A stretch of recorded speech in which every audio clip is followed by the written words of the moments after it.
రాజు తమ్ముడు గోపి సూర్యప్రతాప్ ఇంటికి వచ్చి పింకీని పిలుస్తూ ఉంటాడు. ఇక ఆ తర్వాత సూర్యప్రతాప్ కాళ్ళకు నమస్కరిస్తూ నన్ను ఆశీర్వదించండి సార్ అని చెప్పి అంటూ ఉంటే, ఏమని ఆశీర్వదించాలని చెప్పి విజయాంబిక అంటూ ఉంటుంది. అక్క అంటూ సూర్యప్రతాప్ అరుస్తూ ఉంటాడు. ఒకప్పుడు వీళ్ళన్న కూడా ఇలాగే కాళ్ళకు నమస్కారాలు పెడుతూ మన రూపం గొంతు కోసాడు అని చెప్పి విజయాంబిక అంటూ ఉంటుంది.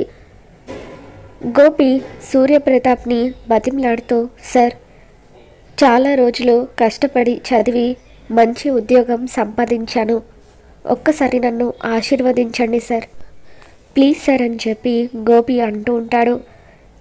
చూడు, మా అమ్మాయిని మా దగ్గర వదిలేసి నీ స్థాయికి నీ బుద్ధికి తగ్గ అమ్మాయిని పెళ్లి చేసుకో అంటూ విజయాంబిక గోపిని అవమానిస్తూ ఉంటుంది.